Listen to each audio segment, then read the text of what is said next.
Jay surprised me on the podcast by bringing a podcast score that he recorded using generative AI. This score brings together my Punjabi heritage with Punjabi pop and hip hop and blended them using words like artificially intelligence and relevance. So let's hear what generative AI can do to create music today. Artificially relevant, intelligently relevant.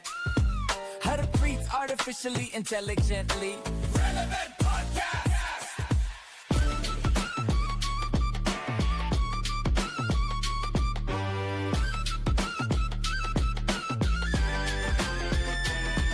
Artificially relevant, intelligently relevant. Harpreet artificially intelligently relevant podcast.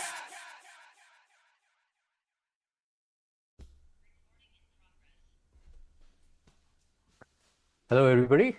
Um, Welcome to this podcast called Relevance. The idea is AI has changed work. How do we stay relevant? The idea for this podcast series came about because I was writing a lot about how coding has changed.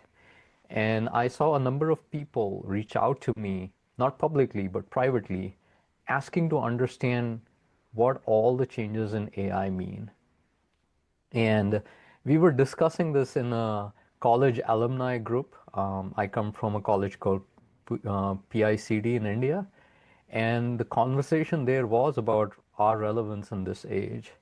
And then Jay, who went to college with me, described his AI music production, and the ball dropped for me, right?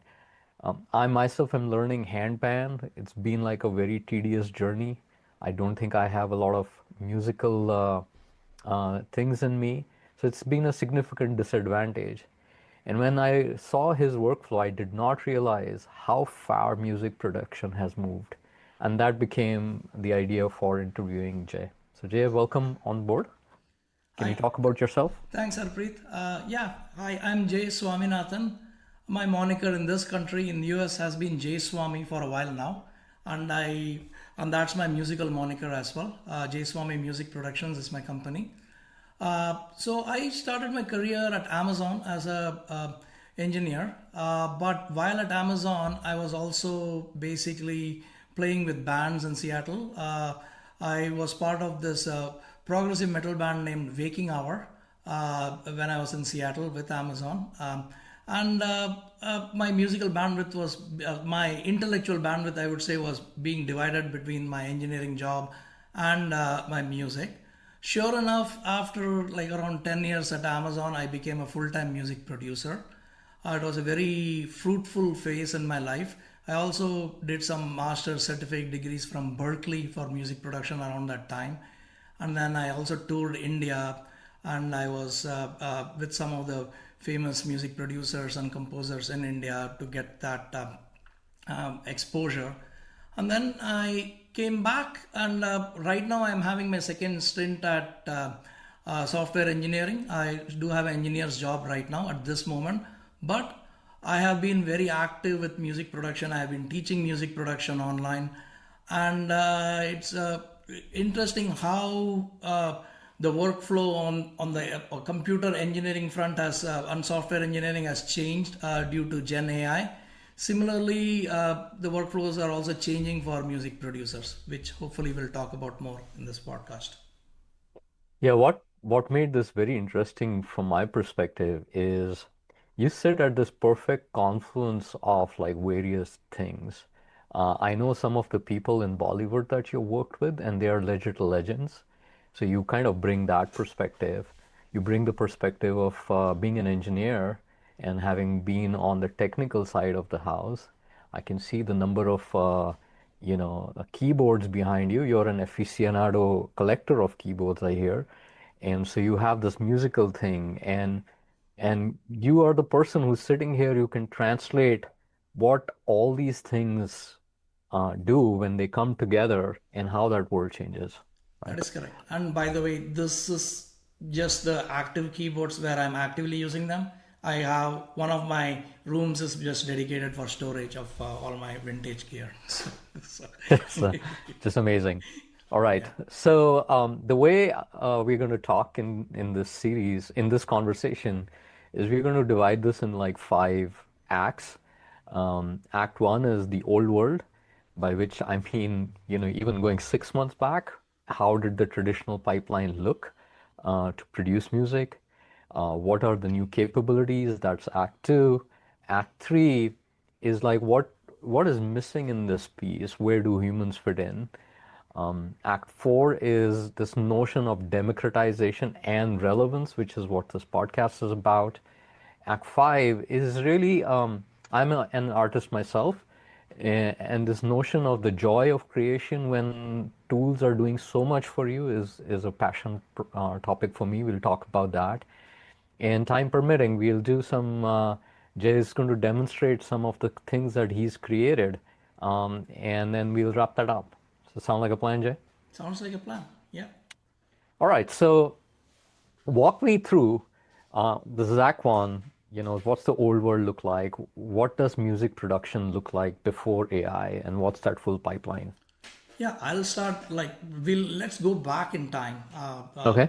and just I'm focusing on music, but this is more or less true for any art, whether it's like video or even like paintings and picture, like any kind of art form. Basically, this is true, but I'm just focusing on music, which is my domain. Uh, Back in the day, and we're talking about Western classical European music, we could take any region for this matter, but if you go back to the days of Mozart, or even beyond, at that time there was no recorded music.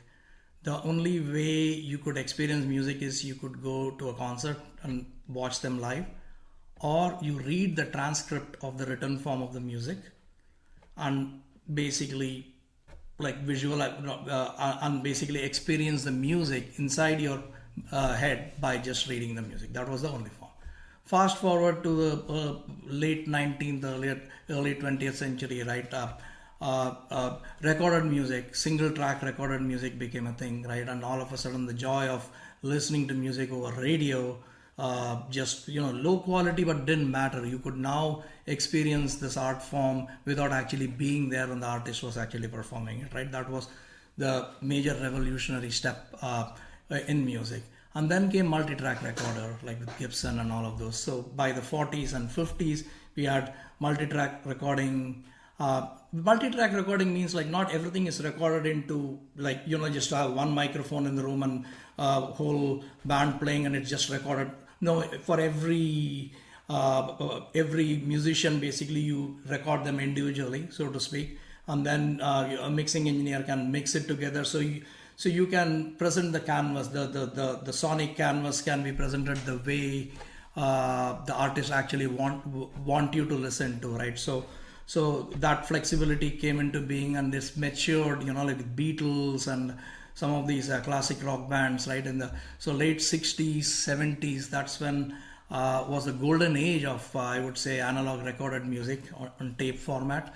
And that's still the golden age for all of us sound designers and music producers. In fact, all the plugins and all these digital recreations of we see right now are trying to emulate that period where the engineers came up with all of these cool Got analog it. equipment to record. So that was a golden period. But fast forward, I'm going to move a few decades where basically digital recording came into being. Until then, basically, the only way an artist could record is go to a big studio, spend a lot of money and record that music. But now with digital recording and home recording became affordable, that kind of democratized the process of music production to an extent where in a budget, basically small time music producers could produce music, or even hobbyists could produce music. I'm talking about late 90s, early 2000s. And around the same time, a few things happened in tandem. Basically, YouTube came, streaming music, where basically you could consume music in a different format, where you could just stream music from YouTube, and then streaming music also came along with different audio file formats. All of these things happened so fast that by say 2010, the way we were consuming music and also producing music was very different from how this happened in the 70s and 80s. So this democratized the process a lot actually, and also made discovery very different. Previously, you would have just these superstar rock bands, and how you would A&R scouts would basically detect new talent. They would get signed to a label, and then that was the process. But now anybody could produce music and put it up on YouTube or any of these streaming platforms and get discovered. Some artists who made it who became famous this way, or Justin Bieber basically had YouTube videos, and Usher basically recognized his talent, and basically he became a superstar. There's Jacob Collier, famously, right, multi-Grammy winning, one of the most intelligent musical minds of our generation. He started putting some covers on YouTube, and that's how he got discovered. So this has been happening for a while in the last 2-3 decades, and put AI to the mix, and I'll let you drive that, and things really accelerated in this front on the democratization of music and music production. But you've gone down the stuff that I think most people know, which is the distribution of music. Like everybody's consuming Spotify. I consume YouTube Premium because that was the place to get Hindi music, Bollywood music from. But when I think about the pipeline, I think about like, what does it mean to compose it? You were telling me about arrangement of music, and then recording and mixing and mastering. And what does that pipeline look like? Yeah, so whatever I had described so far, right, in the evolution of music production, one thing has remained constant, that there are these various phases of how you would, if you think of music production as a project, right, what are the various phases in that project? The first thing is you got to come up with an idea, compose it, write words for it, right? So that's kind of like I'm giving software analogies over here because people can. Yeah, the way I think about it in product management terms, because I'm a product manager is like the jobs to be done. They remain constant across various phases. So each of these is a job, I guess. Yeah, and also the waterfall, the classical waterfall model for SDLC, right? Right. That more or less held true till recent times, which is essentially you compose or you write, like even Mozart or Beethoven, you just write down the music. Basically. Do you start from the lyrics and then compose the music, or you compose? Either way, or get together with a lyricist and basically. And does that is that like people get together to kind of brainstorm this? So it's not one size fits all. Different artists do it differently, but for the sake of simplicity, if we just take instrumental music and we go end to end, right, and just leave the lyrics dimension out of the equation, it's a very important point to discuss. But let's say if we just do music, right, instrumental music, so you compose it, right? Now composition is just an idea, right, which you have and you put it down on paper. Maybe you play an instrument or two so you know how it should sound like.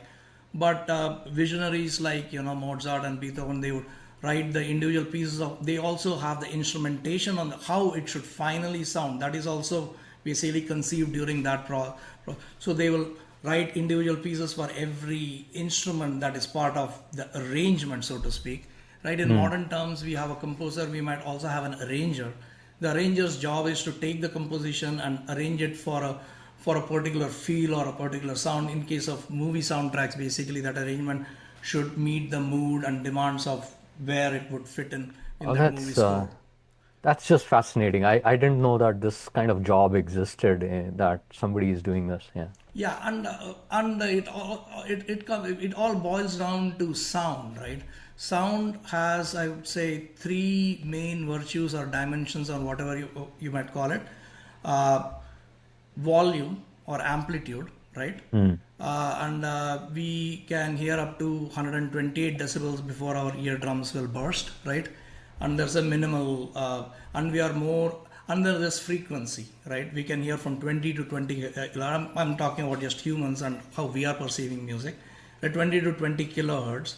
And certain frequencies we are more sensitive to, because that's our evolution, biological evolution like avoiding predators and things like that, and human voice, basically those frequencies we are more sensitive to, other than like a bell ringing or some high frequencies. So it's not a linear curve. It's called a equal volume contour, or it's called a Fletcher-Munson curve, where certain frequencies we are more sensitive, certain we are not. So that's the second dimension, frequencies. The third one is sound moves at 330 meters per second, right? So it can bounce off walls, and that's how we echolocate, right? In the dark. Even right now, you can hear the reverb of this room along with my voice.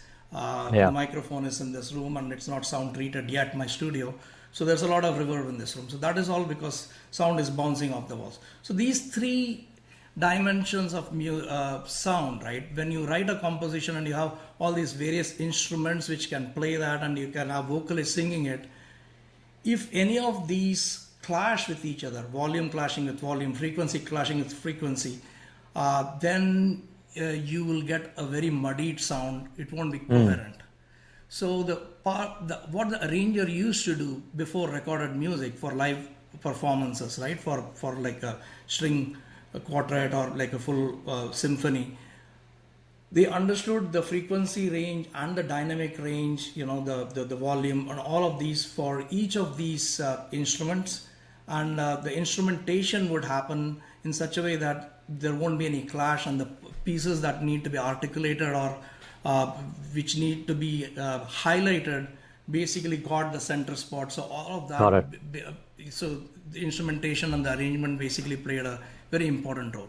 In modern times, you have composition, you have arrangement, correct. And this is what you're talking about, and then you kind of get to recording. And then you have the performers and the conductor who understands the arrangement, and he's kind of like the real-time mixing engineer, so to speak, right? Who's basically controlling the volume, the tempo, and there's a real-time feedback based on the mood and the acoustics of the auditorium. He might make some real-time adjustments as well. So which is why different composers like Zubin Mehta was basically pretty famous for having very aggressive performances, right? And he would use the brass and all of. So they would give you that personality. They would add personality to the experience and the performance as well. So this is all.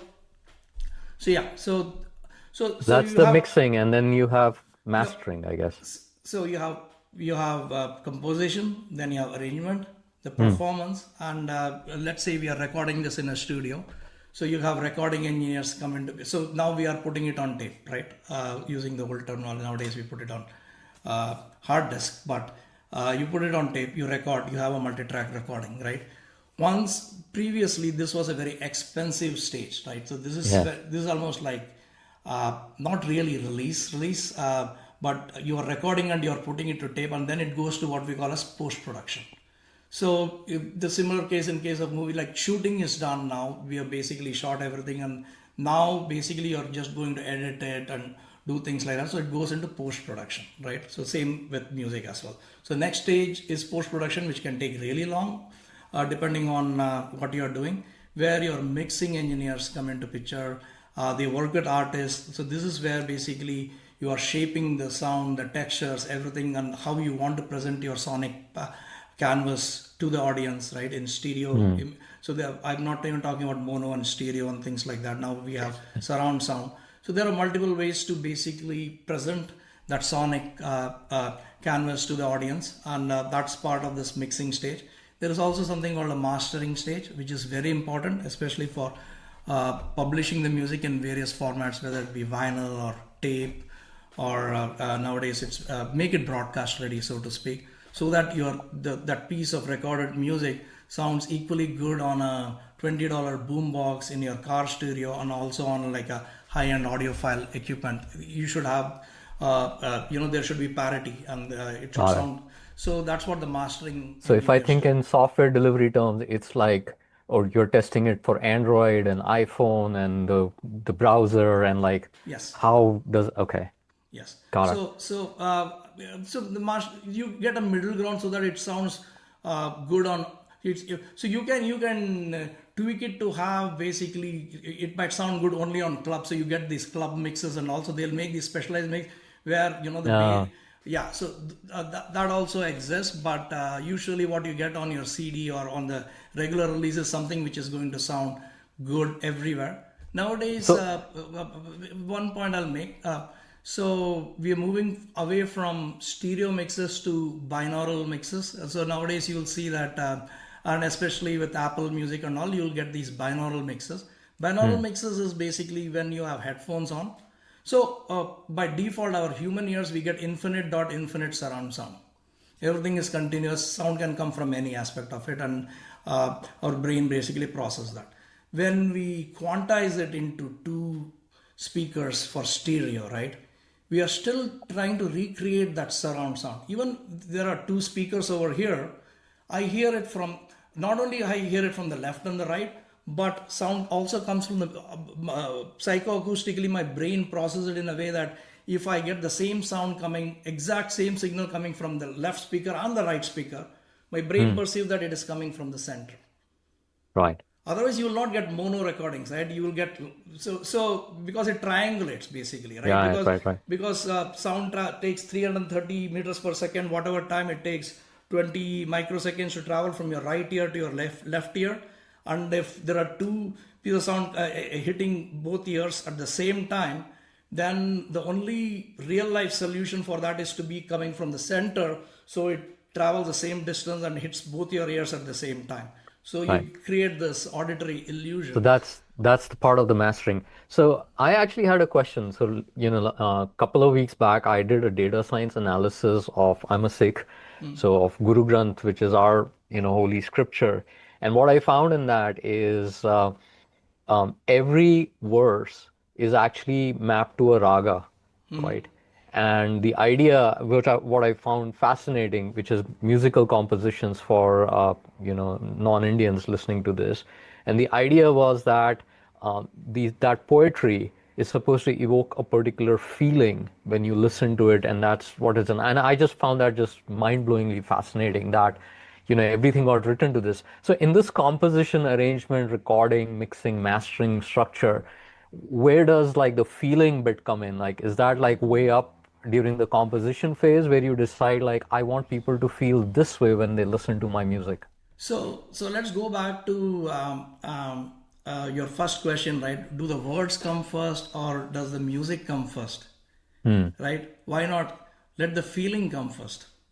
Let the Hmm. emotion come first, right? So I come from a school of thought where I'm a sound designer first before I'm a keyboard player. So that is why Hmm. I have all this collection of synthesizers where I will design the texture, the tonality and all of that, and those will evoke certain emotions out of you. So if I sometimes the idea in my head might not be well defined in a melodic sense, but the emotion that I want from it basically, that might mean that I have some textures and maybe I have a chord structure in mind, basically, Hmm. which I'll experiment with, like tweaking my Moog synthesizer to get that emotion, which will actually inspire me to write the melody.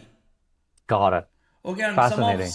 some of these music you get for like yoga and all of this meditation and all of that, right?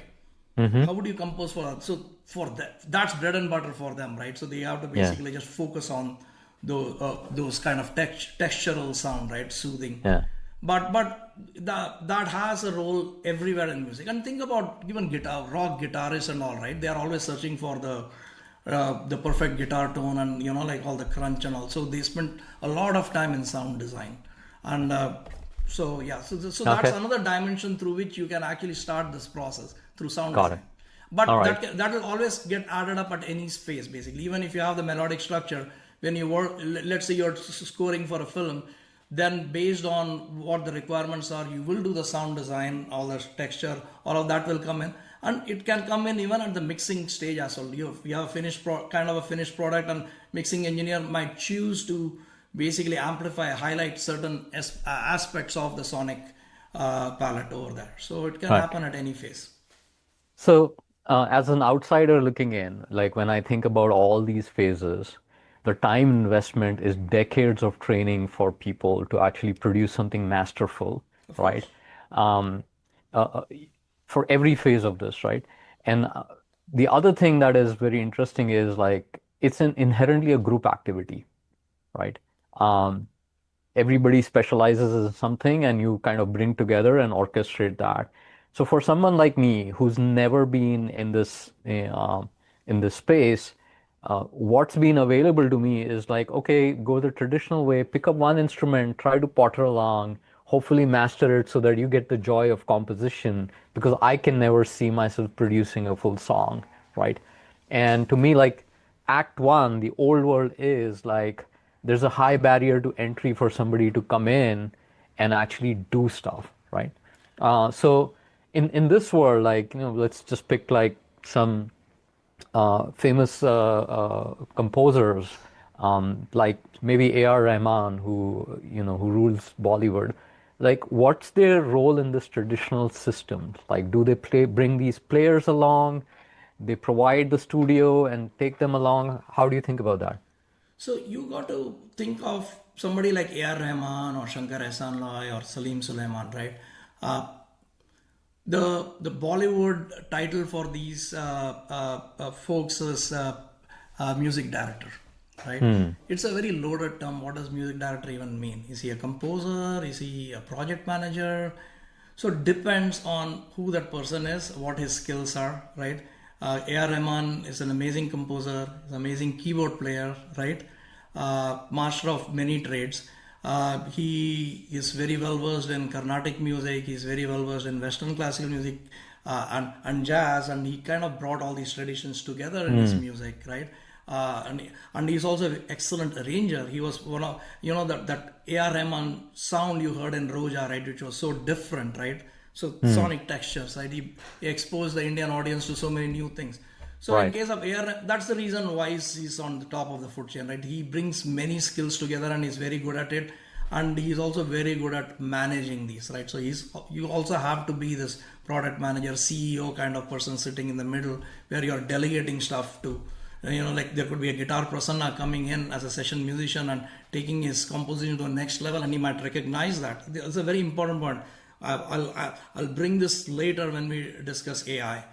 Like there's a song July Madham, some of the South Indian I friends haven't or heard of that. listeners, yeah, but there is a song which is very guitar based and it's a A.R. Rahman composition, and the guitar was played by Guitar Prasanna, right? He's a famous artist. He plays Carnatic and rock guitar in one, right? He blends the two genres together, styles together. You would think that it's the guitarist wrote that song because there's so much guitar in that song, and that's partially true because he probably wrote some of the nuanced pieces, but A.R. Rahman recognizes that and blends in into his composition and makes it his own. This happens all the time when you bring in session musicians, right? So I don't know how to play cello. I'll work with a cello player and she'll play something amazing, and she'll play something beyond what I had imagined for that piece, where I just gave her some basic blueprint, right? This is what you need to play. And then I'll take that and it'll inspire me to move my composition in a slightly different direction as well for, it betters everything. So that happens all the time. So the That like sounds very, from a tech perspective, that sounds very CEO-like position or product head-like position where you're bringing various talents together and you're recognizing how to put them together. yeah, Amazing. yeah. I didn't never thought of, A.R. Rahman as a CEO So or driving this. all of these famous Bollywood music directors, they had other skills other than just composition and just playing an instrument, which made them successful in that role. Wow. So All right. it's also talent, identifying new talent or some vocalist who might not be perfect like Lata Mangeshkar, but identifying that the blemish itself is the X factor in this vocalist and putting her on, right? A.R. Rahman did that so many times, right? So these Okay. things matter, yeah. Well, if we put this clip out there, be prepared to be flamed by like, a billion Indians that you call Lata Mangeshkar not perfect. So, No, I did call her. No, no, no. I did call Lata Mangeshkar perfect, but even a non-perfect Lata Mangeshkar kind of vocalist. got it. All right. So just yeah. So Okay. So yeah. let's now move to like, I now understand the space. What does sort of the new capabilities, this is Act 2 in this conversation, what does the AI augmented pipeline look like? So I'll just spend 2 minutes for the pre-AI pipeline. Just before basically we started using Gen AI, right? Where were we 5 years ago, 6 years ago, right? So I gave the evolution of music production. So we stopped at some YouTube streaming and all of that, right? So this was early 2000s. By 2010, 2015, a modern music studio, which kind of looks like what I have, like a lot of bunch of keyboards. I have a Mac studio over here, and I have some audio interfaces, a lot of memory on my computer, processing power, a lot of the musical instruments. Even though I have all of these vintage keyboards over here and some workstation keyboards, it's housed inside your computer in software. It's all very, like we have something called sample based music. These are all samplers. That means if it sounds like a sitar, that means somebody has recorded a sitar. Gigabytes of those guitar samples are there for every articulation. Or piano is an easier example. I play the piano, or in this case, like I have a sampled classical guitar, right? So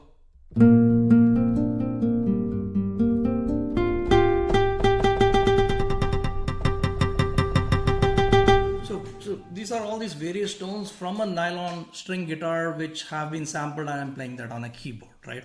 So this is how sampler instruments work. There are other kinds of sound synthesis, but this is the most basic one. And we are basically just playing these samples.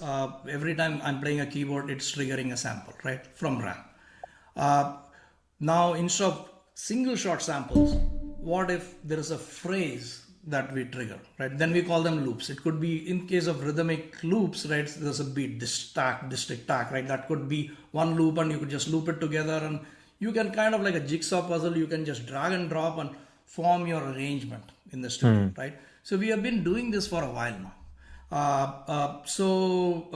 The modern production is a combination of actual performance and also a lot of these, like you have this vision and you have these products already ready-made to just drag and drop, right? There could be like some guitar riffs you could just drag and drop. In fact, when you listen to Bollywood music or any pop music, you will see these repeating patterns where, oh, I heard this before. It's not just the musical pattern, but also the sound, the rhythm, the beat might be the same. This happens a lot in Bollywood, by the way, like post 90s, like 90s Bollywood, 2000. You'll see the same kind of rhythm pattern. That's because they are using the same loop library, basically, right? They are dragging and dropping the same stuff, right? So we were already doing that, right? So that's not huge. It's technology assisted, right? I wouldn't say AI assisted, technology assisted, but a human being is not always playing everything that you are hearing. So we were already doing that, right? And then add ML based plugins to it. Plugins are essentially just these processors, right?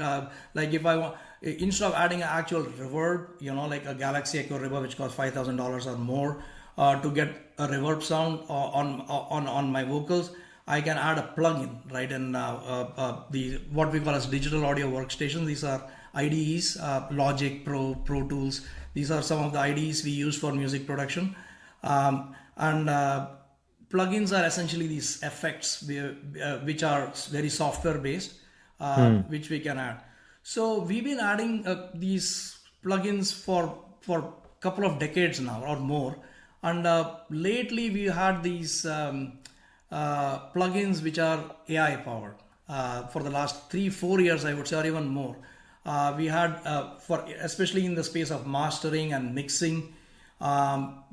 Previously, right, I would have like for equalizer, basically, where I have to EQ to get shape a certain sound.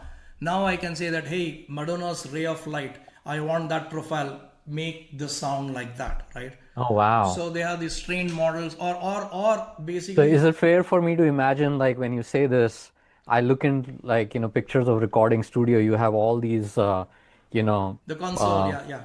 console with like people moving stuff up there. I could just say like, get rid of that and like just give me Madonna's Ray of Light for this song, huh? Or to make it look cooler, let's say these are all robotic faders. Right. And then Madonna, boom, basically they just shift to basically that position. Oh, I love this. This is my world. Huh. Okay. So that's been happening for a while now. We always, even when we used to come up with our final, we could save it and we could recall it. That was always there, right? So if I made so I can basically just recall some of the old templates. So we don't start from the scratch, right? It's just like coding. Even before Gen A and all, we had our own templates that we could copy paste from, we could recall to get a jump start. Same thing happened over here. So of late, basically these plugins have been using ML training models where you could say that, hey, listen to this and then basically mimic this. That's also, so it's been going on for a few years now.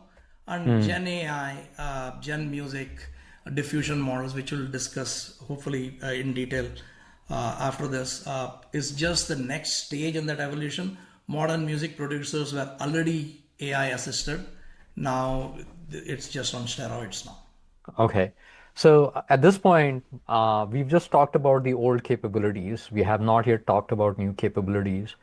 There are two ways we can go about this. I can ask you to draw out your process, right? You were telling me that you're generating stuff with ChatGPT for lyrics and then the planning and so on.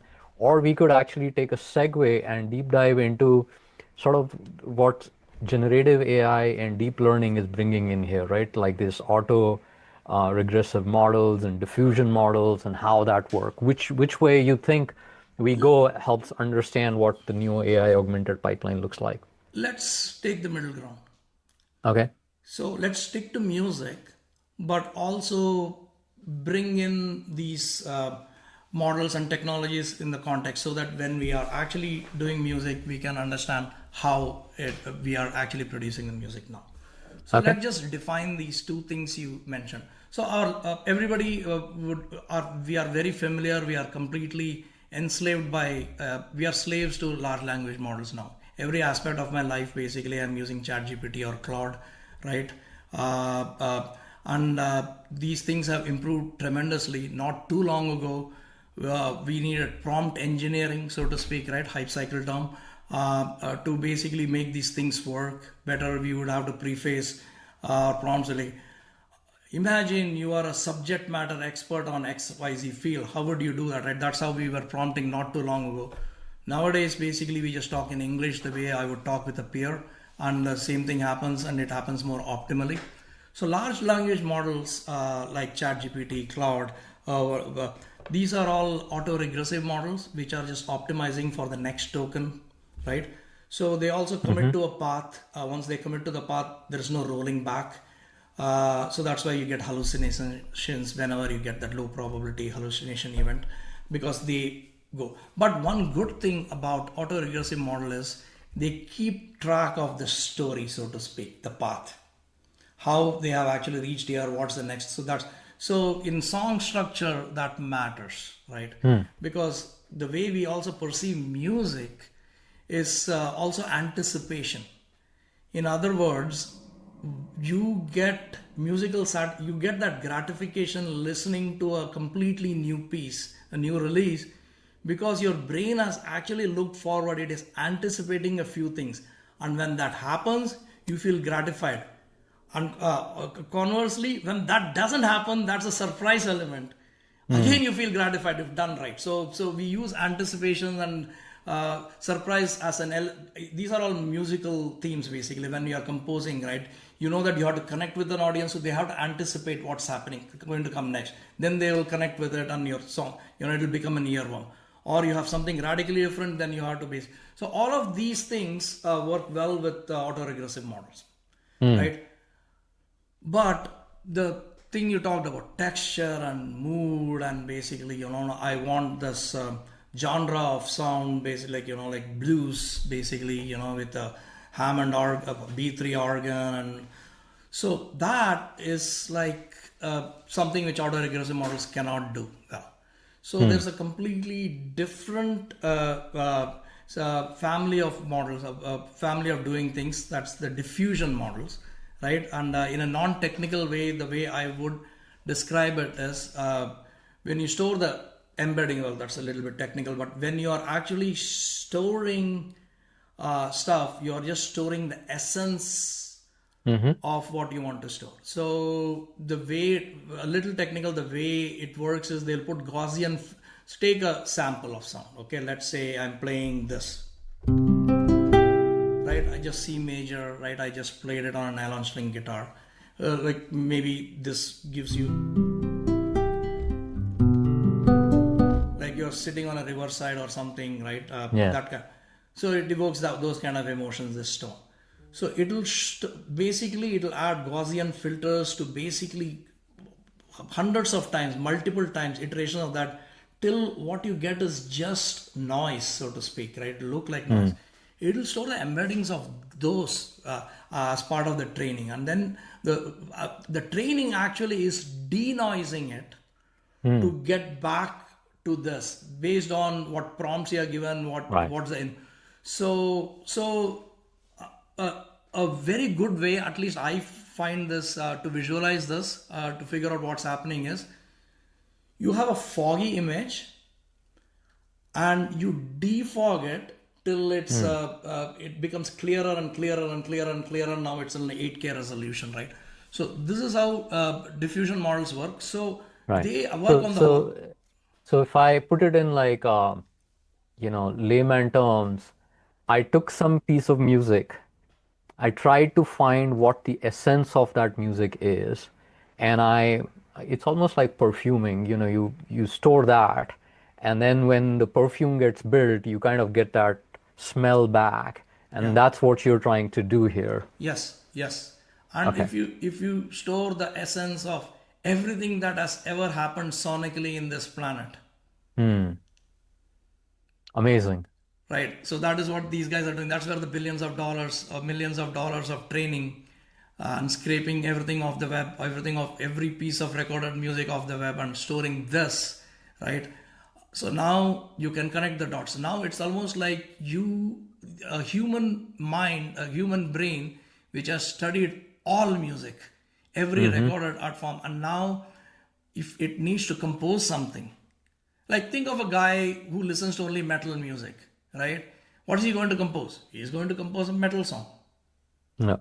Right? And that's what usually happens, right? When you're in your college, like whatever your influences are, you sound like them, right? Not really as good as them, but you kind of sound like them.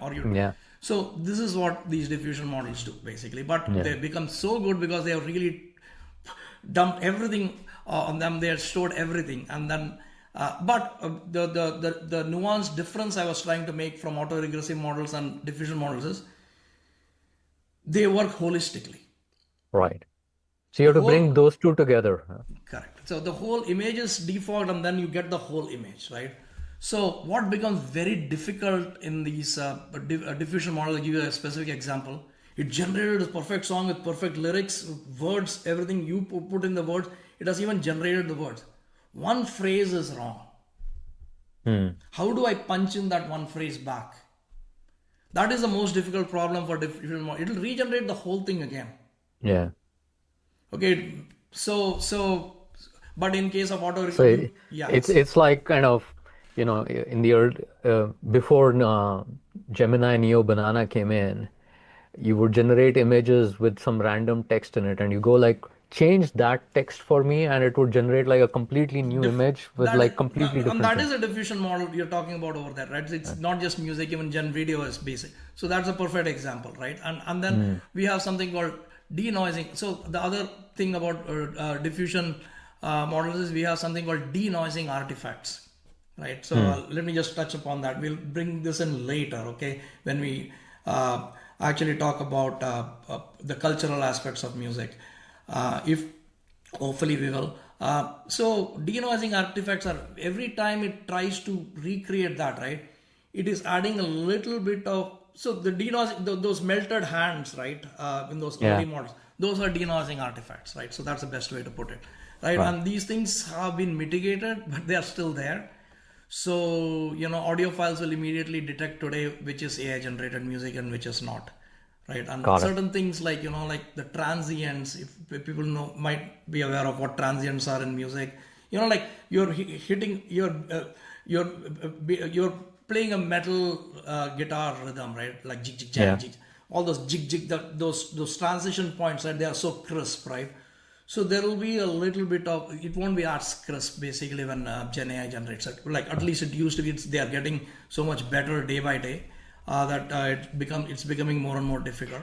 So if I bring these together, where I think where you would probably head towards like some sort of hybrid systems where you're Yeah. taking the LLMs and the diffusion systems to build music. Am Yeah, I yeah, kind of going in the right direction? yeah, yeah. So that's what we are basically leading towards. And, we have commercial systems available. Suno.com is the most famous one. They are way ahead of everybody. They don't really publish what their I'm just curious, like Suno, is that coming from in the Hindi word of listening or like is that so I random? the, I asked ChatGPT that question, Huh. and I also said no. They are based in Massachusetts, and the founders are Okay. not really Indian. But Okay. I'm curious too. But yeah, It's why like a not? money name if you wanted to get into India with that. Yeah. Exactly. Suno.com, and we'll talk about yeah, a lot of people are using it in India, right? Putting it to good use. Then there's the new Google's AI producer. I think it's became part of Google Labs not too long ago. Actually, Google started this all like there was Diffusion. I think not too long ago.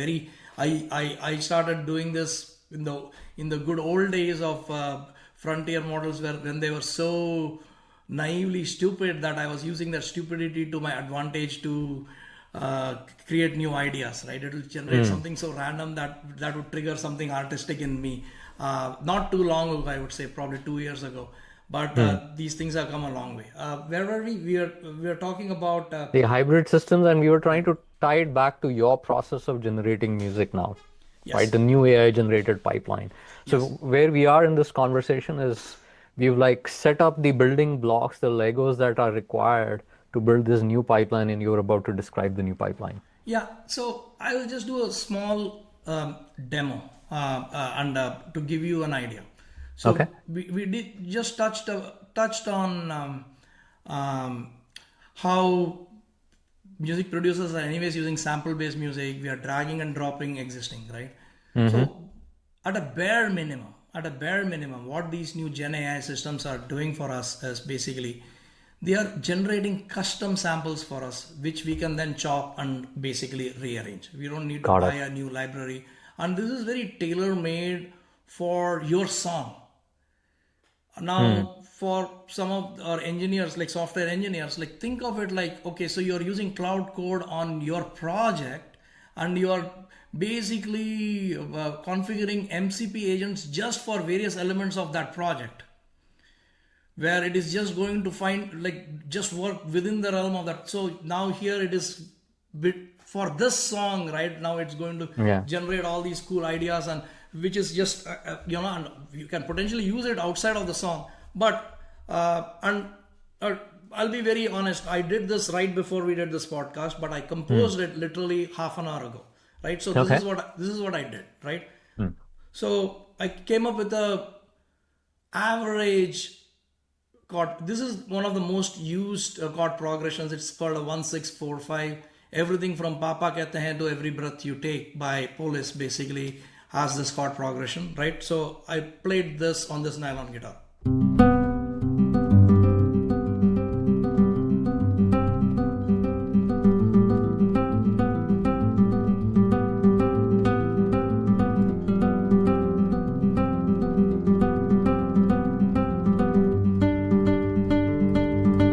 So this is the A section, 1-6-4-5, C, A minor, F, G for some of the musical people who know. And then I also have a B section which kind of goes into E flat.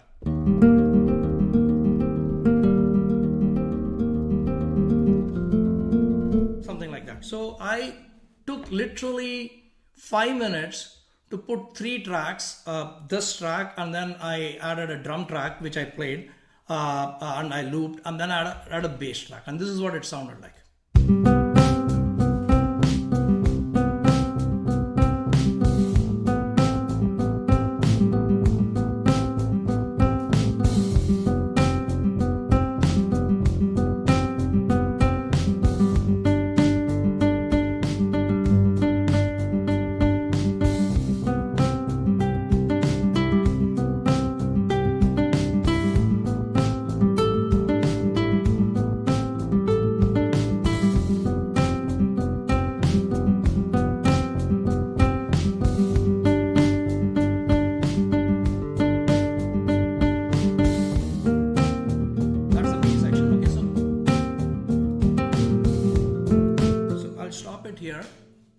It's I beautiful. Yeah. I bounced, so it's not production ready and all of that. There's timing issues. I didn't quantize it. I didn't have to because I knew that Yeah. this is something which I'm going to feed into. I'm using Suno.com for this small Hmm. example.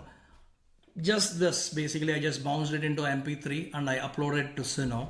And I usually am very good at prompting it efficiently, but this time by design, I did not want to prompt it too much. This is what I gave it.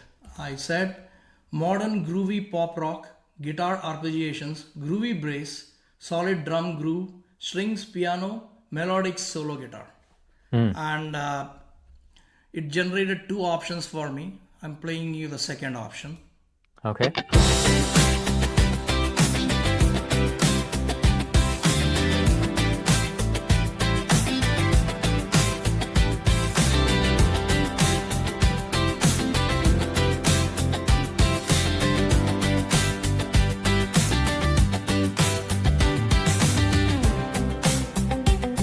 Pretty close to what I played.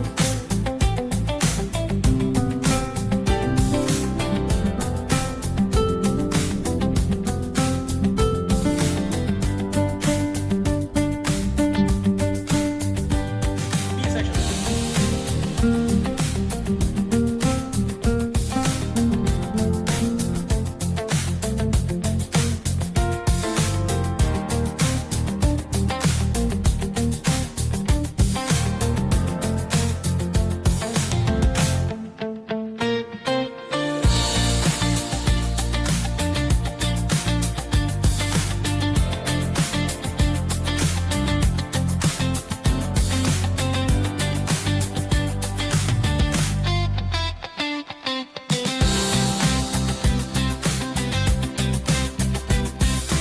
Has a guitar solo.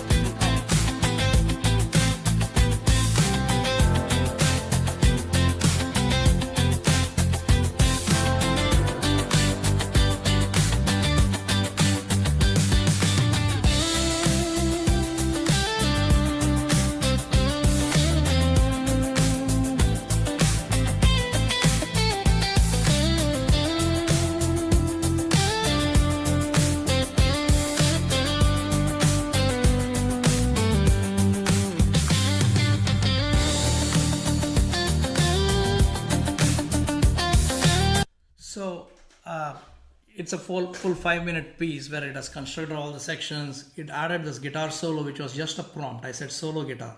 I did not compose that. Right. Right.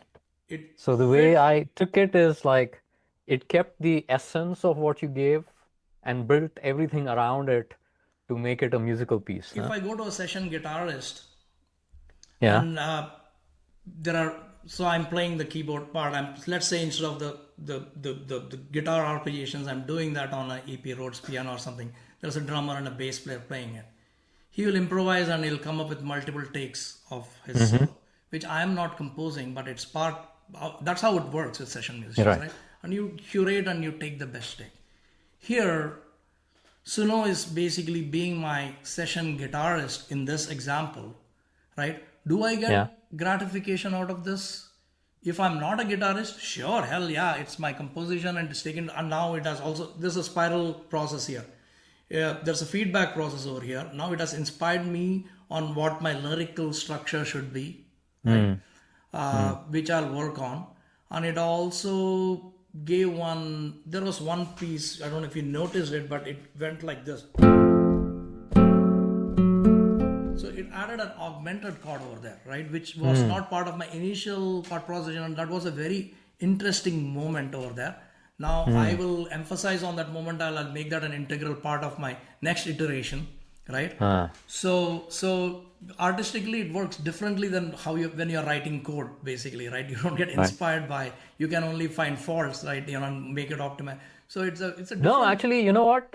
Now that I have been seriously coding away with the LLMs and Claude in the last 12 weeks, what I'm finding is the act has become really like I throw something out there and it comes back to me, and that inspires the next set of ideas, and the iteration has just sped up at a higher velocity. So You're right. it's sounding more like the creative process you're talking about. It's the same creative process, and I'm leveraging upon my expertise on that basically in music as well, right? So some Right. of the workflow you're seeing, I'm pretty sure everybody's doing kind of something similar, but this is my own. I have not Yeah. discussed this. It's not like a community thing. Every artist is different, right? So this is Yeah. kind of just so this is an insight, and the same process is true for lyrics as well. So usually, how would I work with a songwriter? The way usually that is basically I'll give him a set of ideas. I'll say that, dude, I am in US and I don't get good chole bhature. It's a Delhi street food. So Yeah. I miss India. I'm thinking all my friends are here, but I don't get that food. I just want to go back to India for that aspect of it. Right? So that's how basically, and here's like, the mood for this. I'll give some texture and things like that. Yeah. And he'll come up, give me some words, and then we'll riff on that basically, since I'm not a poet. Now I can do the same with ChatGPT. Yeah. Right, I tried it with Claude, so I can go back and forth, and then I can come up with like good words. So now And you said it's also doing it in Hindi these of days, course, huh? I'll show you an example, right? Exactly this. So the first paragraph of this song was written by my friend Sanjeev Sharma. He's in Seattle, right? When I was at Amazon, we wrote this song. And I uploaded an unfinished demo to Suno, and it generated this amazing vocals. It had some diction problems. Then I quickly realized that you don't write the lyrics in English. Well, in 2025, mid 2025, it screwed up all the diction, pronunciation, and all of that. By early 2026, it had support for you can give the lyrics in Hindi, right? And everything. So this is what you're going to hear is that. This is my riff, by the way. So unlike what you heard slightly before, I still have artist ego. Even if it spits out everything nicely, I replay that, and also that the transient issues and denoising artifacts, right? To eliminate that, what I do is I use my expensive gear and I replay some of these. Sometimes do it my way, sometimes just replicate what it has done. That also happens. But it's so most of the stuff over here is human, but aided by AI. But the vocals are purely AI. There is no human singing this song.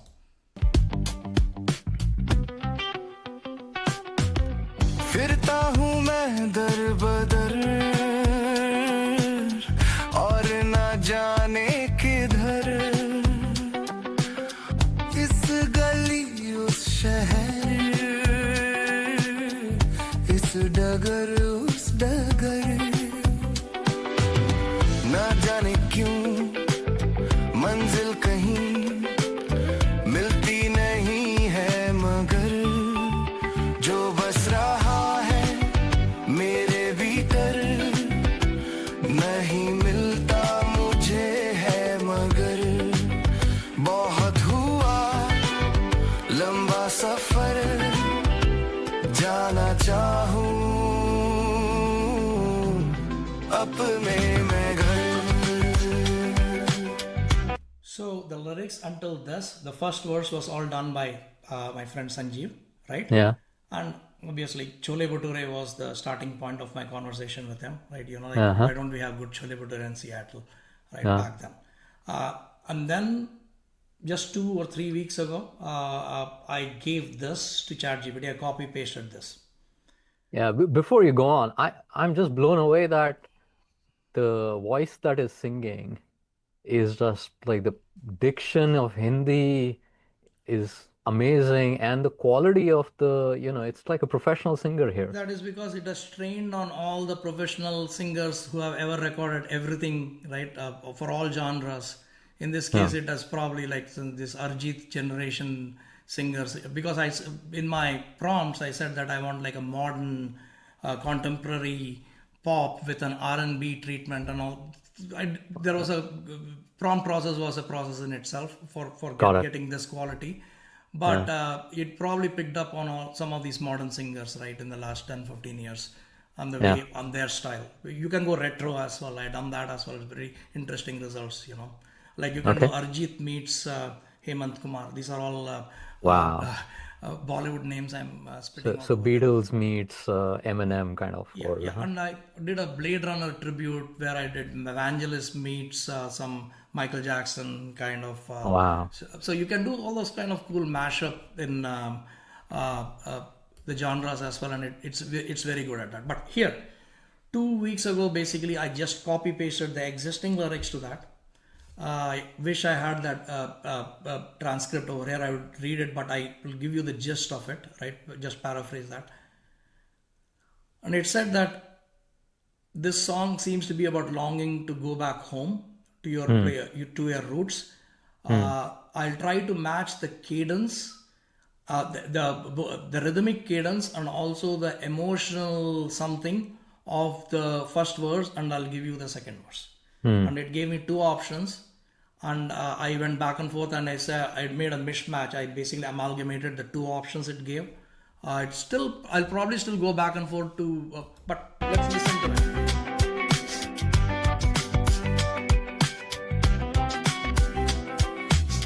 चलता रहा बेखबर रातें थी हम सफर ख्वाबों का एक शहर टूटा हर एक पहर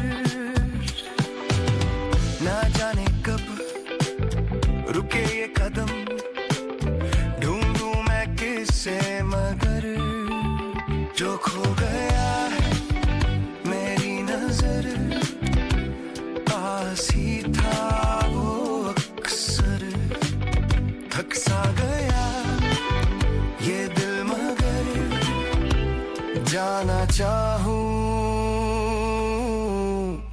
अपने मैं घर. So that was all This is generated. just brilliant. Yeah, and I didn't even go. This was 15 minutes, right? And it surprised me as well because this was like a very frustrating experience just 6 months ago. Got it. Doing it in Hindi. English was there. We were there even 6 months ago, but they made so much progress in other languages as well. So if I go back to our original question,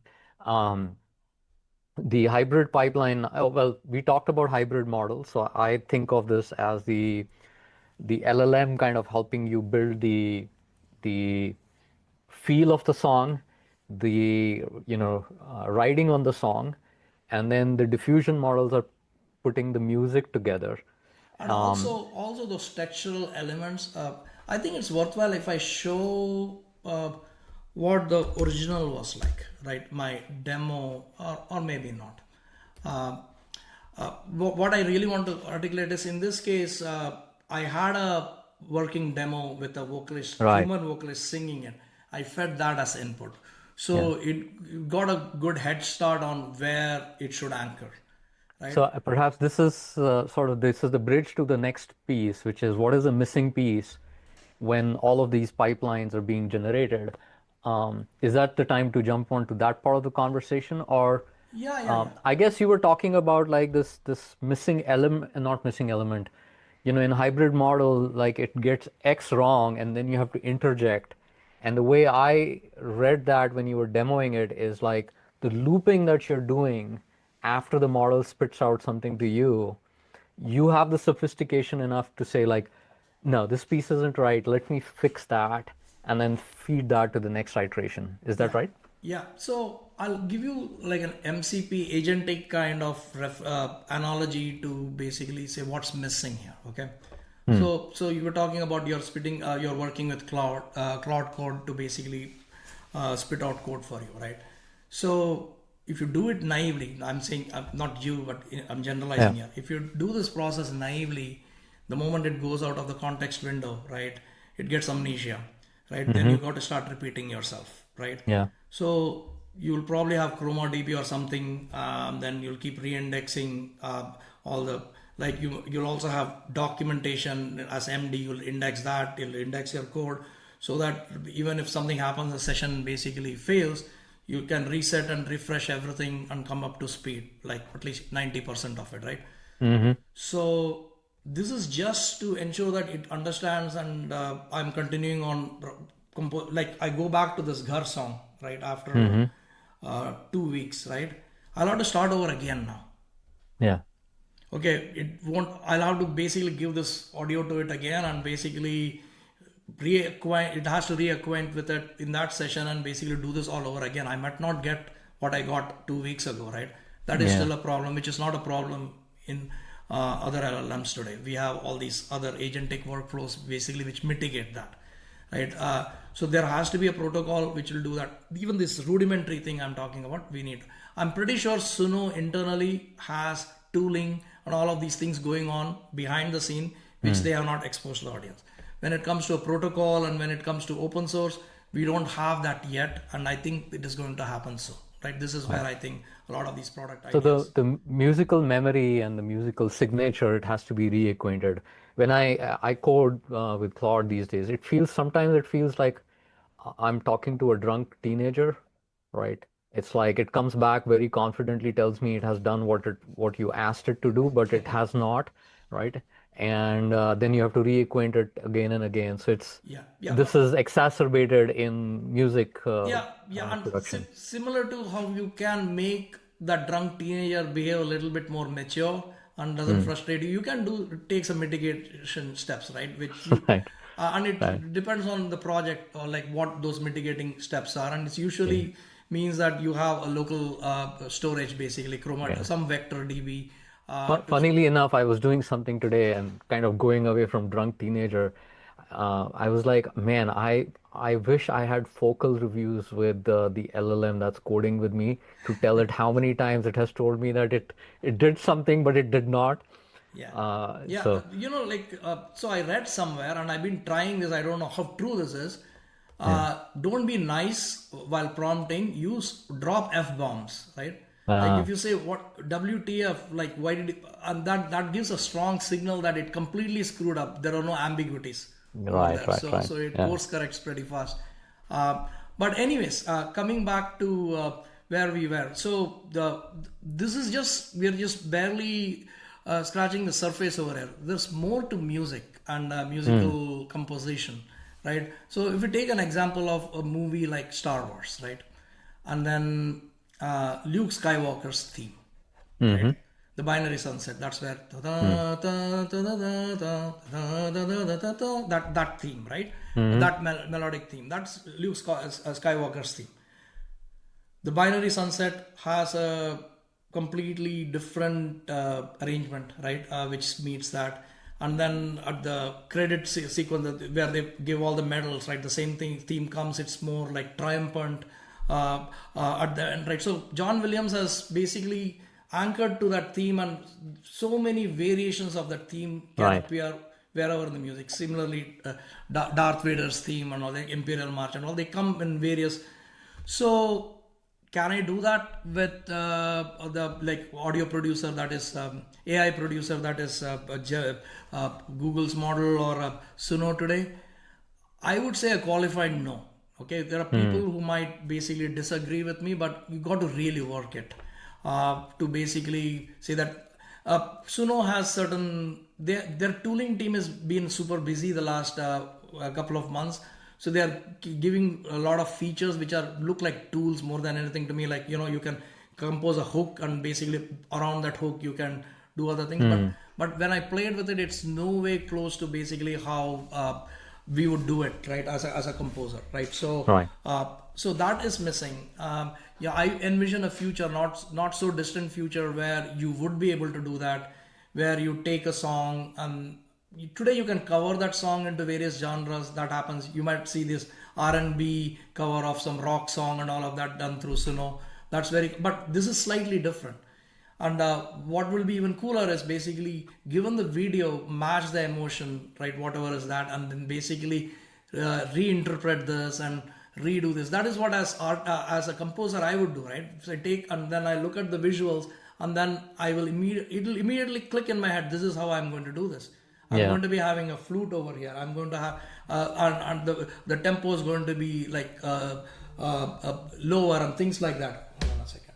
So that's missing, and for that it's not just tooling. I think we also need some open source protocol which is given to users, or even if you're using a commercial product, they need to make these tools available to their end user, and they are not doing that. It's like a black box right now. Got it.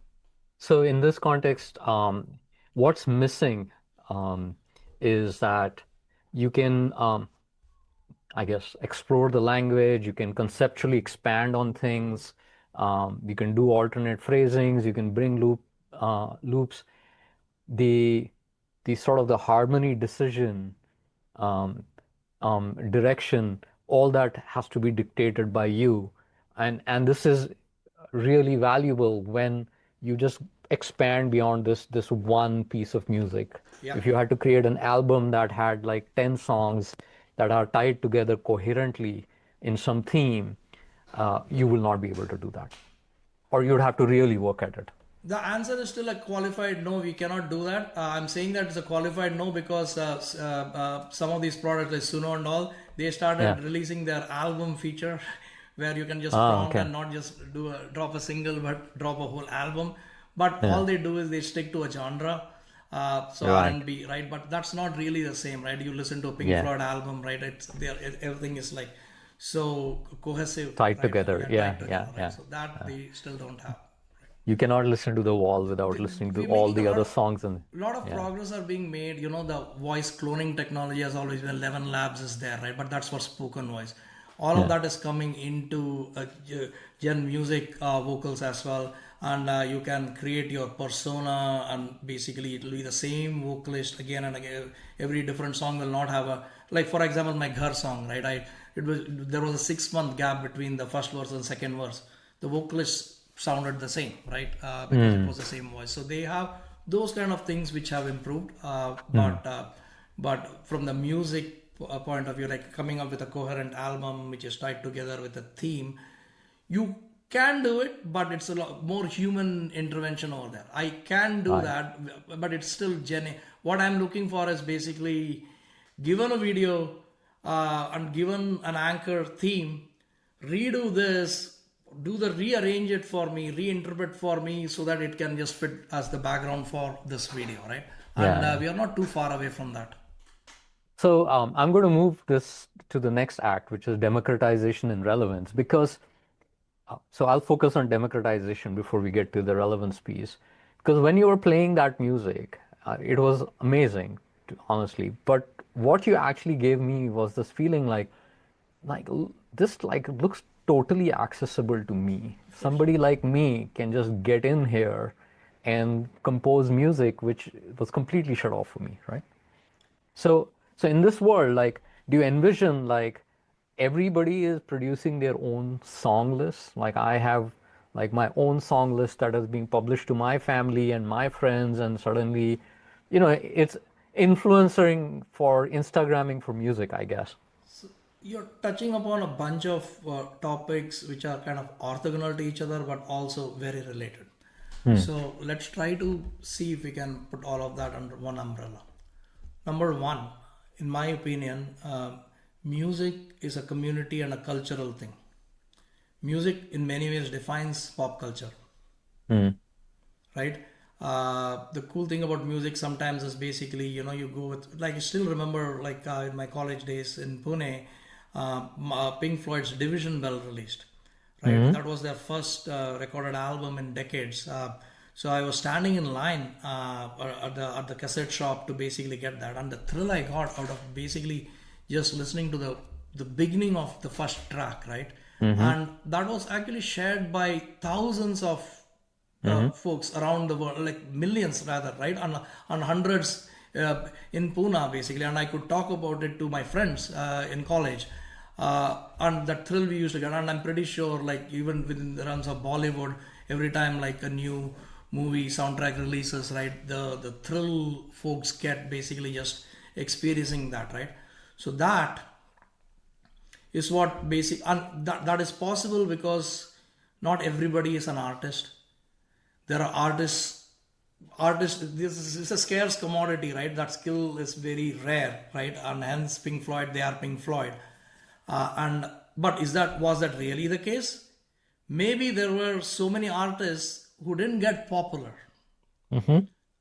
and they got popular and they were good, and hence basically we looked up to them and we are basically listening to their music, right? So, but so this was the norm. Now let's flip it. What if everybody becomes an artist, right? This is just a hypothetical use case. If everybody becomes an artist and everybody can do top-notch art, whatever it is, music, any fine art, right? And then you can use AI on demand to basically get you that art, basically, which you is based on your prompts and whatever inputs you are getting, and you get the same amount of gratification listening to it that you would get from listening to AR Rahman, and you are satisfied internally. You don't need anybody else. You can be in a cave just listening to your music. And if we are in virtual caves, we are virtual silos just listening to our own music, what does it do to culture and art? That is the philosophical question. And we can see signs of that happening.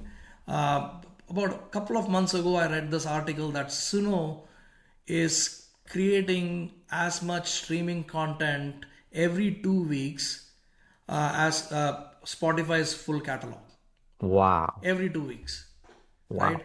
These are not hit songs or anything. This is just, the content which creators are doing on Suno. Right? Yeah. And they are listening, like you said, they are listening to their own music. They are very happy. Their parents are happy. Their tribe is happy, right? They are sharing it with their tribe. Are they making money? You have some outliers. There are some AI artists here and there who got signed. Pure AI artists, basically. Forget the names. $1 million, deal, and multi-million dollar deal. But these are outliers. You also have all of these they're monetizing it in a brute force way right now, but I don't think it's doing much for the quality. What I'm getting to it as, it's still the human artists who are ruling the roost. So we have these hypothetical and philosophical questions on what does it do in the future, what is the end game. Yeah. But there are certain benefits we already see. Like you said, you felt cut off from basically doing a few things. Now you are empowered. So more power to you. Right. And I don't know, in some other conversation I brought this point, I'll bring it up again. Music has, like you said, was a group, has been traditionally a group activity. You form a band, right? And bands are usually popular, and musicians tend to be popular. I can think of like 100 bass guitarist jokes right now, but still, like in general, that's been the traditional view. But what for geniuses who probably are on the spectrum, they are very socially awkward, right? Where these folks cut off from, did we ever get to hear? Hear them. Probably not, or maybe like some outlier cases we would, right? But most of them are basically just shut off, right? Yeah. Now this gives Because them the lack of social skills that's required to kind of move in this world. correct. So more power to them now. So you'll hear a lot of that. But just like how YouTube disrupted the discovery process for artists, right? But that didn't end music. It just changed the way basically we consume music and how new superstars are made. I'm hopeful that this will just be a recalibration and like things will figure themselves out. So if I am this aspiring musician that's starting out, where would you recommend me to go? Like just land on Suno and try stuff out and iterate from there?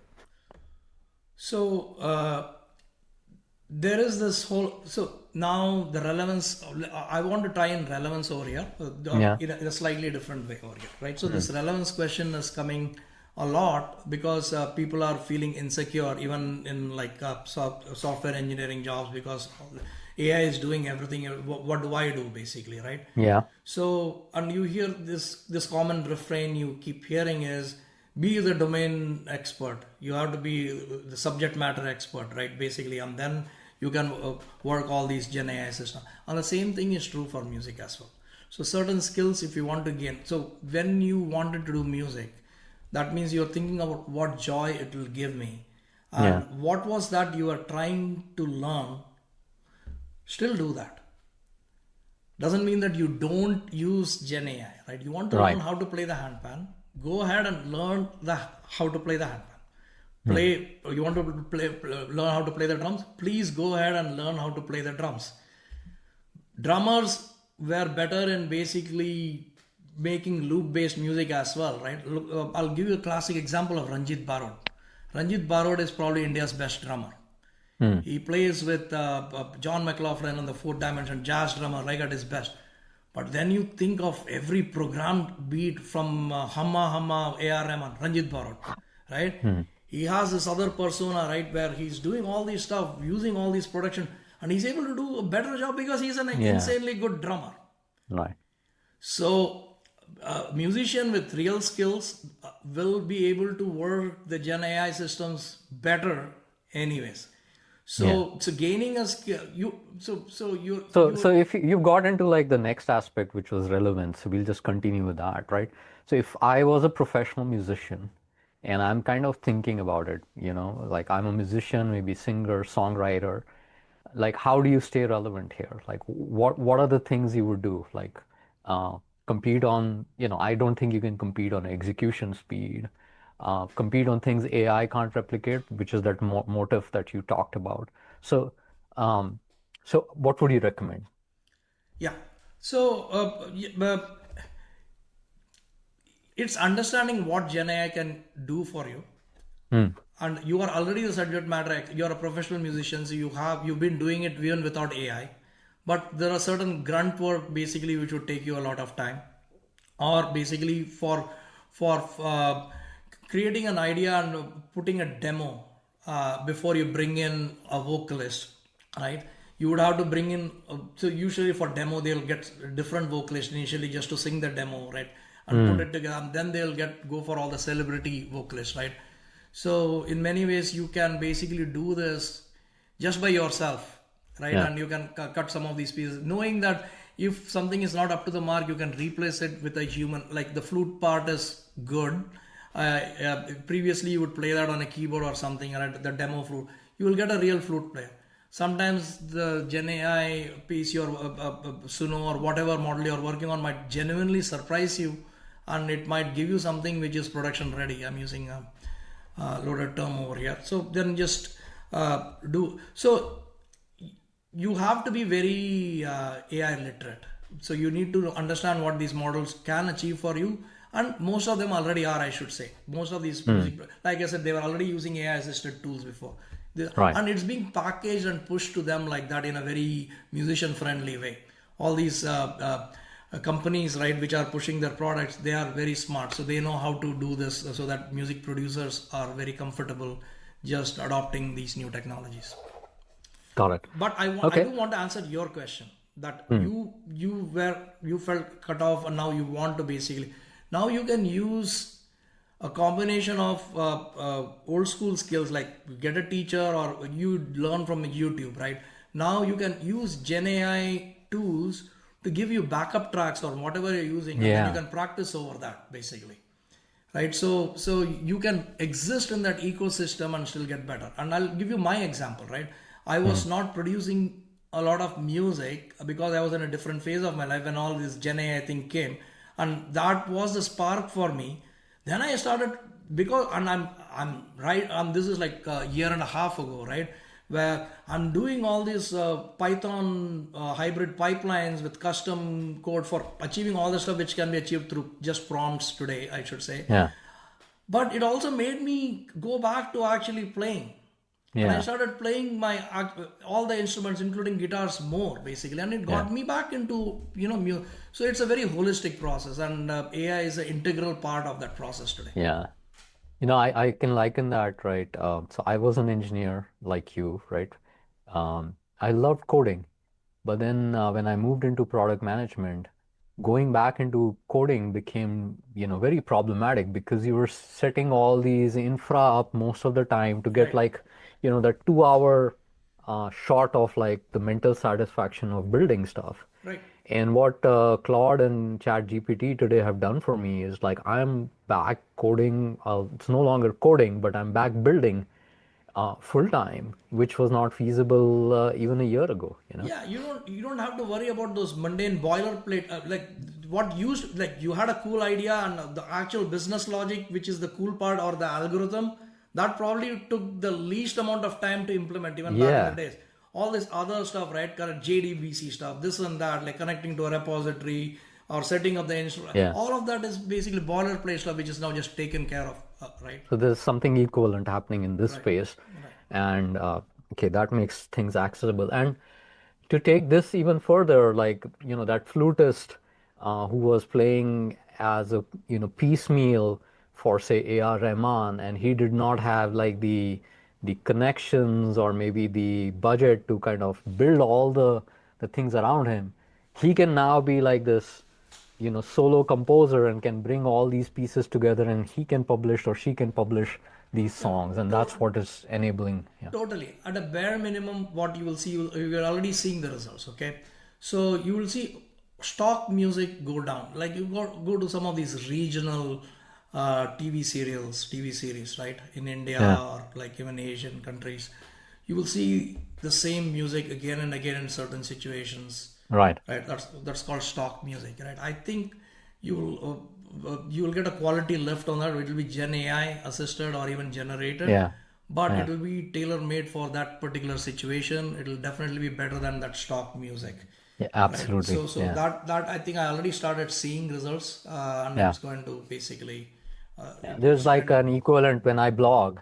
I Right. used to go to stock photography. Now, like I at least make a shot at generate image with custom to my blog, and see what it spits out. Right. Yeah, yeah, but I think this might be a good time to talk about AI slop.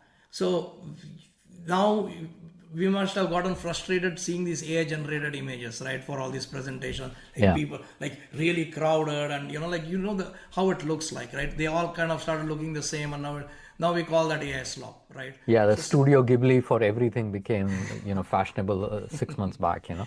yeah, so the same thing with generated music as well. Hmm. So certain elements of generated music, people have started branding them rightfully as AI slop, especially lyrical content. You see some repeating patterns, like same as LLM, like ChatGPT generated M dashes and things like that. Right? I'm personally really bugged about that Yeah. because in my writing, I was always using M dashes. And now, like, my default is putting that M dash, and then the first thing that comes to me is somebody is going to say this is AI generated. Yeah. That said, I have now crossed that bridge where I'm like, you know what? It's okay Yeah, because own it. content is being written by AI for Yeah. me now. Like, I can't produce the amount of content I do Yeah. Yeah, if I was yeah. writing every piece myself. There's more acceptance. Usually, you just give your blurb and it just. Anyways, same thing with Okay. music as well. So people are. I do foresee in the near future like these new niche genre where no AI or human generated content, those kind Yeah. of labels will come in, and that music will Yeah. have a premium, just like organic food, for example, Yeah, right? it's almost like, the handloom versus textile, and you say like this is human generated. Yeah. Okay, so I'm going to shift. I know like I'm looking at time, and we have to cut off in like 30 minutes, and we have two sections to go. So I'm going to go towards this Act 5, which was like the joy of creation, and I'm going to preface that with, so I do art, I paint, and I can draw reasonably well. And but my skill has like an upper limit.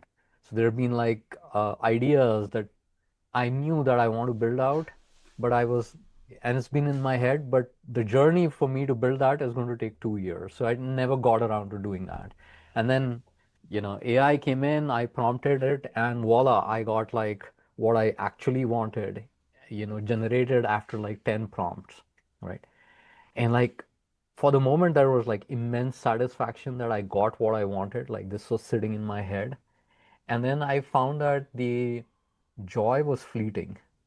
It was like I didn't really create it. I just prompted my way out. So now that you're creating all this music, is this process inherently satisfying for you? Like, where does satisfaction come for you now? That's a very good question. It's also a philosophical question, and a technical question, and also Mm-hmm. a personal question because every person is different. Mm-hmm. Okay, so you have people who just have prompts like generate a viral hit, right, and make money out of it, and they claim it to be their own, Yeah. and they have no regret. They really feel it's their music, right? They might Mm. not even remember the words. Or you have somebody like I'll take my example, right? I never considered myself a poet, Mm. right? Not neither have I studied a lot of poetry and all of that, but I had some deep philosophical thoughts, right? And when I do see good poetry or like something which resonates with me, it does resonate with me, right?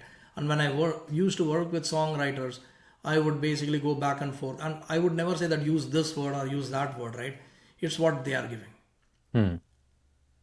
Did I write that song? No, that lyricist wrote that song, but it's my music.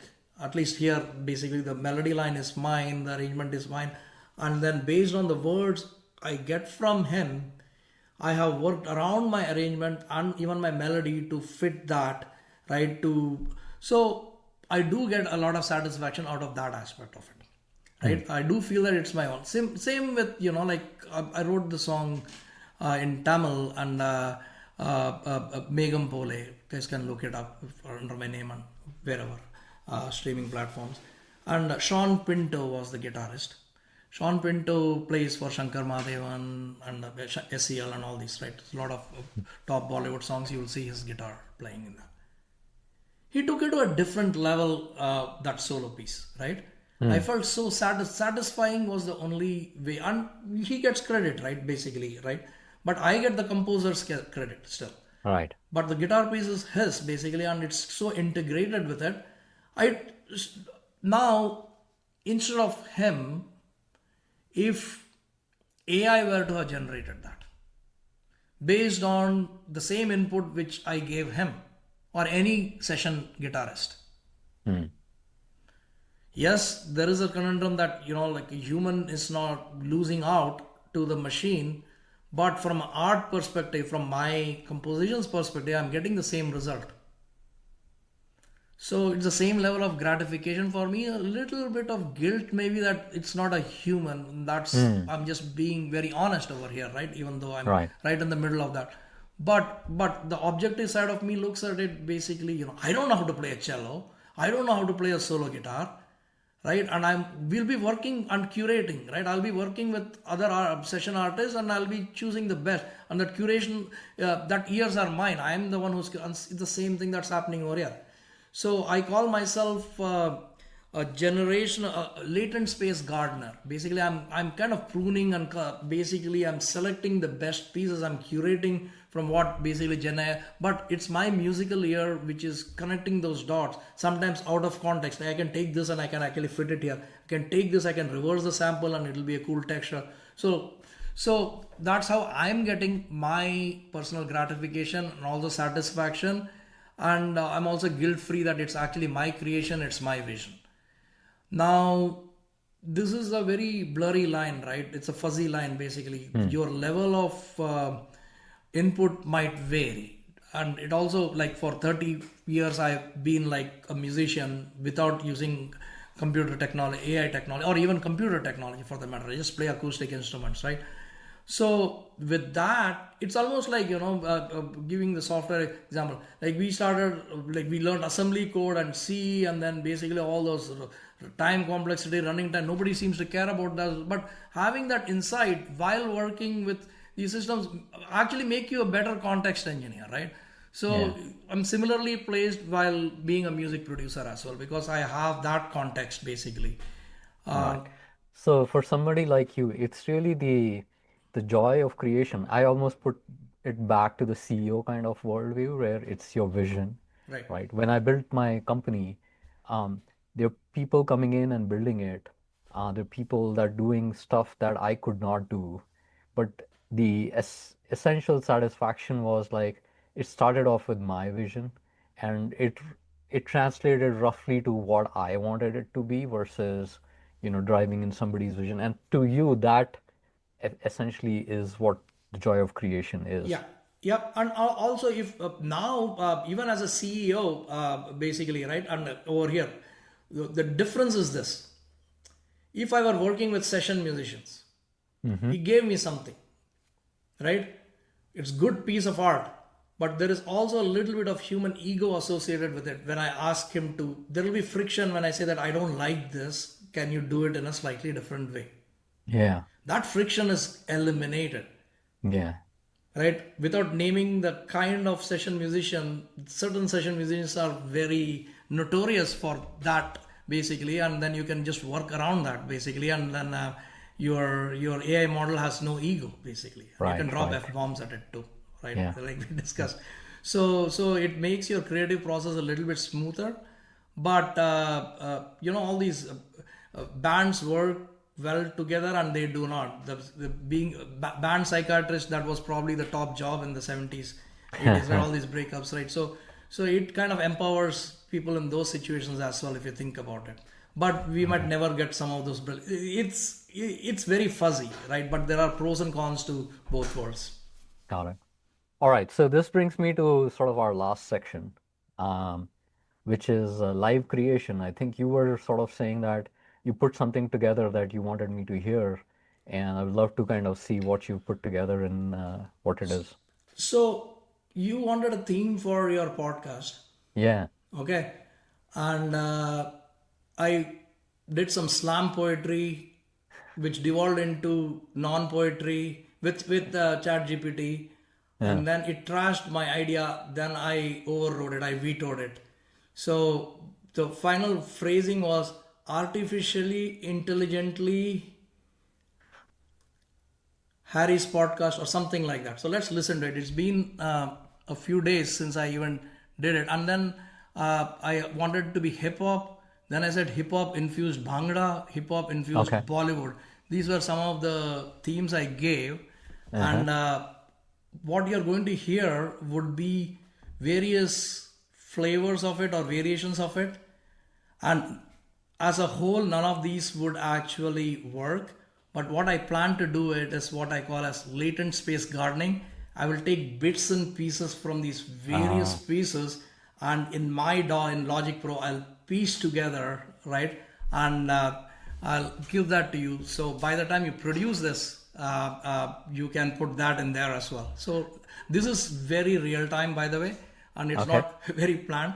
So let's go. And I did 15 takes of this, and some of them I curated a couple of days ago, and then I'm going to play some of them. Let's see. I don't even remember which one is which, but I'm just going to play. This is the first one. Artificially relevant, intelligently relevant. Harry's artificially intelligently relevant podcast. That's one take. Artificially relevant. Hold on. And then this one. Artificially relevant. Intelligently relevant. Harry's artificially intelligently relevant podcast. That's a little bit aggressive, but I have some elements I can take from that. And this is my favorite. It's very cliched, stereotypical. That's what this I gave on the what did I say for this one? Hip hop podcast intro theme, groovy hip hop meets Bollywood. That's all I gave. Okay, and I'm going to take an element out of it, a sample, flute sample. You'll see which one. Artificially relevant, intelligently relevant. Harry's artificially intelligently relevant podcast. That's badass.